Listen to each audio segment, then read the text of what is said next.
Good morning, students. Today, revision class is the third unit, that is income from house property. Income from house property. House property అంటే house నుంచి మనకు ఏదైనా income ఉంటే that is income from house property అని అంటారు. Let out house ఉంటుంది, self occupation ఉంటుంది.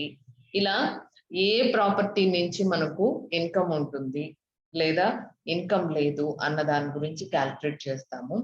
ఇక్కడ క్యాల్కులేషన్ చేసేటప్పుడు గుర్తుపెట్టుకోవాల్సింది ఏంటంటే ఇన్కమ్ అనేది, ఈ రెంట్ అనేది what is a gross annual value అని చెప్తున్నారు. యాన్యువల్ వాల్యూ అని అంటే gross annual value any property shall be the sum of which the property might reasonably in expected to be let from here to here.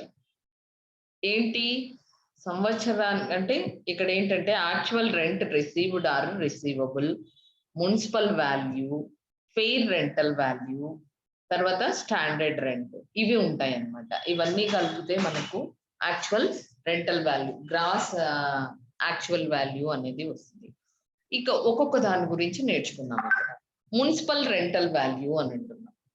Municipal rental value అని అంటే municipal rental value, what is the meaning of municipal rental value? ఎన్ని rental value ఉన్నాయి?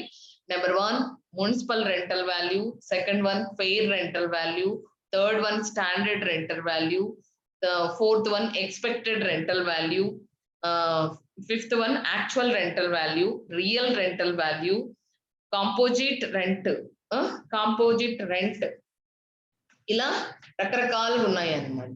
So వీటి గురించి ఏంటి అంటే municipal rental value అంటే this is the value determined by the municipal authorities. Municipal authorities ఆ మున్సిపల్ ఏరియాను బట్టి రెంట్ ఫిక్స్ చేస్తారు. That is the municipal rental value అని అంటున్నాం. Okay, the rental value fixed by the municipal authority is called municipal rental value. Understand? Then next, fair rental value. Fair rental value anante fair rent is the rent similar locality. Locality ni ante area nu batti anandi. If the house is let for a year, it is rental value house property can fix. It is based on the rent prevailing for a similar type of accommodation in the same or similar type of a locality. Locality ni batti rent untundi. That is called rental value is called fair rental value anandi. Okay, standard rent. Then third one is standard rent. Rent fixed under the rent control. Rent fixed under the Rent Control Act is known as standard rent antam. Rent controller వాళ్ళు fix చేసిన rent is called standard rent అంటాము. Expected rental value అంటే expected rental value ఎలా వస్తుంది? Municipal rental value or fair rental value, whichever is higher. Be careful మా, ఇక్కడ మీకు main ఈ హౌస్ ప్రాపర్టీలో మెయిన్ మీకు కంపారిజన్ అనేది చాలా జాగ్రత్తగా గుర్తుపెట్టుకోవాలి. మీరు ఈ కంపారిజన్ అనేది చాలా జాగ్రత్తగా గుర్తుపెట్టుకోవాలి. What is the meaning of expected rental value అంటే expected rental value is municipal rental value or fair rental value. ఈ రెండింటిని కంపేర్ చేసుకొని whichever is higher that is selected, whichever is higher selected, then such higher figure is compared with the standard rent. Dento standard rent to compare chestamu, and from this whichever is less is selected as a expected rental value. Understand ma? First municipal rental value nu fair rental value to compare chestamu. Fair rental value to compare chesinappudu tarvata fair rental వాల్యూతో compare చేస్తే whichever is higher is selected. Municipal rental value, fair rental value, ఈ రెండిట్లో whichever is higher select చేసుకుంటాము. ఆ higher amount తో దేంతో compare చేస్తాము? Standard rent తో కంపేర్ చేస్తాము. ఆ స్టాండర్డ్ రెంట్ తో కంపేర్ చేసినప్పుడు ఎలా కంపేర్ చేస్తాం? Whichever is least. గుర్తుపెట్టుకోండి, first higher, then standard rent తో కంపేర్ చేస్తే whichever is lowest, less amount is selected expected rental value. Understand ma? Municipal rental value తో fair rental value కంపేర్ చేసేటప్పుడు which ever is higher అని తీసుకుంటాము. అలానే next వచ్చేసరికి higher తీసుకున్న దాన్ని దేంతో కంపేర్ చేయాలి? స్టాండర్డ్ రెంట్ తో కంపేర్ చేస్తాము. ఇక్కడ ఏంటి? Which ever is less amount, least ఎలా అయినా చెప్పచ్చు. Which ever is least, that is called expected rental value. Okay na? Tell me, anyone in how many members? Okay nana, మీరు చెప్పండి. ఇప్పుడు నేను చెప్పింది అర్థమైందా లేదా? ఇది ఆల్రెడీ మనము చెప్పుకునేటివే. శివ,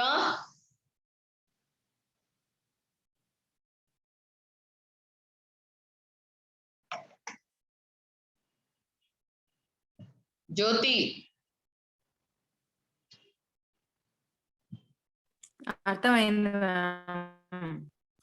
అర్థమైంది మేడం కాదు, చెప్పు నాకు క్లారిటీగా. నీకు అర్థమైందంటే నాకు అర్థం కాలేదు, నువ్వు చెప్పు. అదే మేడం, ఫస్ట్ రెంట్ ని మున్సిపల్ అండ్ ఫెయిర్ వాల్యూ తో కంపేర్ చేసుకొని whichever is higher lower higher, which ever is higher తీసుకొని అది ఎక్స్పెక్టెడ్ రెంటల్ వాల్యూ అవుతుంది మ్యామ్. మళ్ళీ యాక్చువల్ రెంటల్ వాల్యూతో స్టాండర్డ్ మ్యామ్. క్లారిటీగా లేదు. ఫస్ట్ ఏం చెప్తున్నాను ఒకసారి లిజన్ మా, మళ్ళీ నువ్వే చెప్పు. First municipal rental value compare to fair rental value, whichever is higher. Okay, then higher amount తో విచ్ ఎవర్ ఈజ్ హయ్యర్ అనే దాంతో మళ్ళీ దేన్ని కంపేర్ చేస్తాం? స్టాండర్డ్ రెంట్ ను కంపేర్ చేస్తాం. ఇక్కడ whichever is lower, least amount compare చేస్తే that is called expected rental value. ఇప్పుడు చెప్పు. ఇదే మీకు చాలా కొంచెం కన్ఫ్యూజ్ అయినా ఆన్సర్ మొత్తం వెళ్ళిపోతుందమ్మా, కాబట్టి ఇది క్లారిటీగా ఉండాలి మీరు. చెప్పండి. Municipal rental value or fair rental value whichever is higher select చేసుకుంటాం మ్యామ్. అది దాన్ని స్టాండర్డ్ వాల్యూతో కంపేర్ చేసుకొని విచ్ ఎవర్ ఇస్ లోయర్ తీసుకుంటాం మ్యామ్. అది ఎక్స్పెక్టెడ్ రెంటల్ వాల్యూ అవుతుంది. ఓకే, క్లియర్ కదా Sudarshan? Are you understand? Sudarshan understand మా?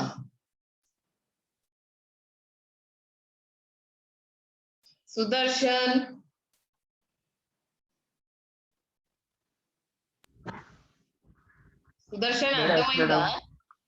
అర్థమైందా? ఇంకోసారి మళ్ళీ ఇంకోసారి చెప్పాలనా? వెరీ గుడ్ నాన్న, చెప్తాను. ఫస్ట్ ఏంటంటే మున్సిపల్ రెంటల్ వాల్యూ, తర్వాత fair rental value. Municipal rental value, fair rental value, ఈ రెండు కంపేర్ చేస్తాము. ఇక్కడ విచ్ ఎవర్ ఈజ్ హైయెస్ట్ అది గుర్తుపెట్టుకోండి. Municipal rental value, fair rental వాల్యూతో కంపేర్ చేసేటప్పుడు whichever is highest, higher amount తీసుకుంటాము. ఓకేనా? క్లారిటీ వచ్చింది కదా? దెన్ నెక్స్ట్ ఆ హయ్యర్ అమౌంట్ తో, for example municipal rental value 1 lakh, fair rental value 80,000. Whichever is highest 1 lakh, standard rent is 60,000 అనుకోండి. ఇక్కడ విచ్ ఎవర్ ఈజ్ లీస్ట్ అంటే 60,000. ఆ 60,000 is called expected rental value. 60,000 is called expected rental value. With example తో చెప్పేశానండి. ఇంకేమైనా doubt ఉంటే చెప్పండి. Clear అన్న Sudarshan? Yes madam. Okay. Shiva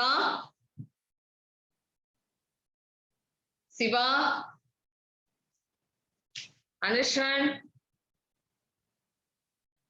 ఇది ఎక్స్పెక్టెడ్ రెంటల్ వాల్యూ అని అంటున్నాము. Then next expected rental value తర్వాత యాక్చువల్ రెంట్ అంటున్నారు. యాక్చువల్ రెంట్ అంటే it is the rent actually received by the owner of the house property of the tenant.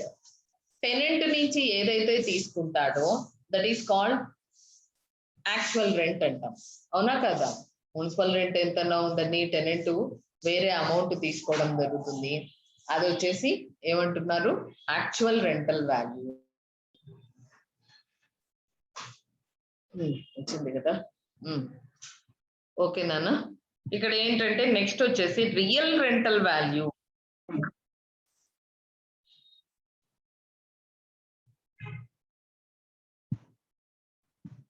Real rental value అని చెప్తున్నాం. Real rental value అని అంటే in case cost of common facilities such a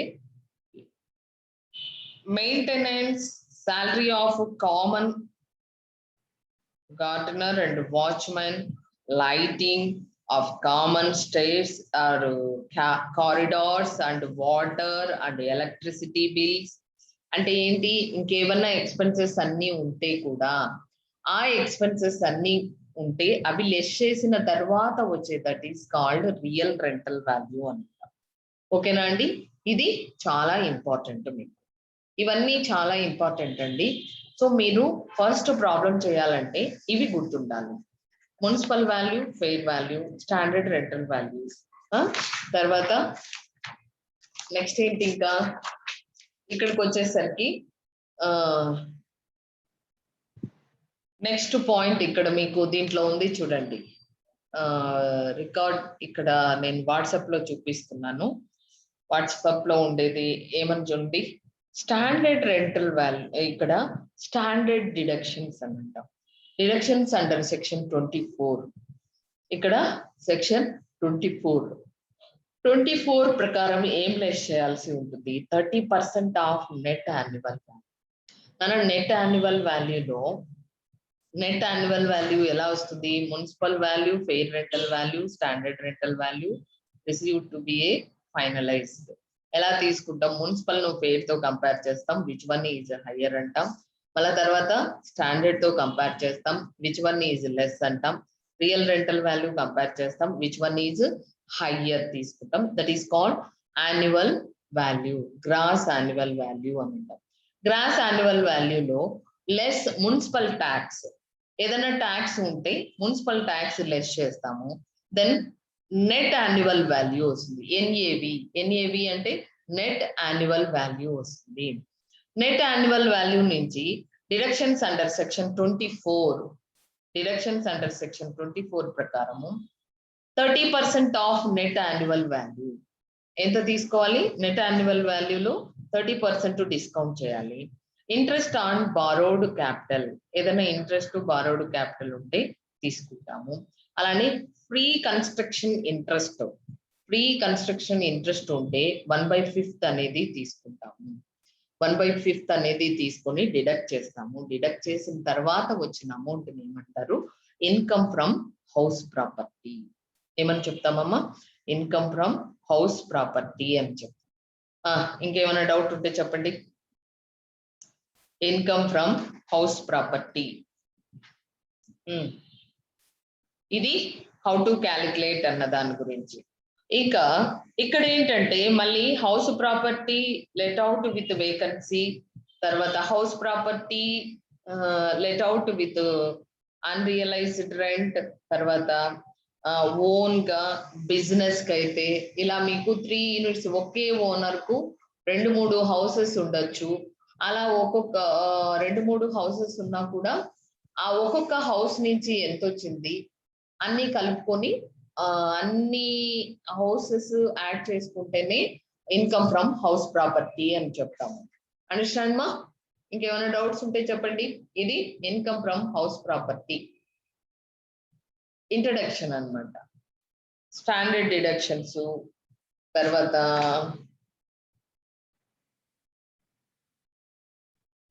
self occupied house అయితే ఇక్కడ rent అనేది ఉండదమ్మా, ఇంకా deductions ఏమీ ఉండవు. స్టాండర్డ్ డిడక్షన్స్ మోస్ట్లీ వచ్చేసి 30% యాన్యువల్ వాల్యూలోనే వస్తాయి అన్నమాట. యాన్యువల్ వాల్యూ అంటే ఏంటి? మున్సిపల్ వాల్యూ, తర్వాత rent, fair rental value, standard rent value compare చేసుకుంటే వచ్చేదాన్ని యాన్యువల్ వాల్యూ అని అంటున్నాం. అసలు మనం కొనుక్కున్నామంటే ఇవేవి ఉండదు, అది గుర్తుపెట్టుకోండి. That is the difference. Next ఇంకా ప్రాబ్లమ్స్ లోకి వెళ్తే ఈజీగా ఇంక ఇవన్నీ చేయడం. మీకు ప్రాబ్లమ్స్ లో చెప్పాను చూడండి, చాలా సింపుల్ గా, అంటే నన్ను మోస్ట్లీ అవి ఎక్కడి వరకు స్టాండర్డ్ డిడక్షన్స్ లేకుండా మనకు మున్సిపల్ రెంట్ వాల్యూ, తర్వాత fair rent value, standard rent value అని ఇచ్చేసి మీకు యాక్చువల్ రెంట్ క్యాల్కులేట్ చేయమన్నారు. అలాంటి ప్రాబ్లమ్స్ షార్ట్ క్వశ్చన్స్ అయినా ఇవ్వచ్చు, ఎస్ఏ టైప్ క్వశ్చన్ గా కూడా ఇవ్వచ్చు అనమాట. సో మీరు ఫస్ట్ దాని మీద కాన్సన్ట్రేట్ చేయండి. Tell me any doubts?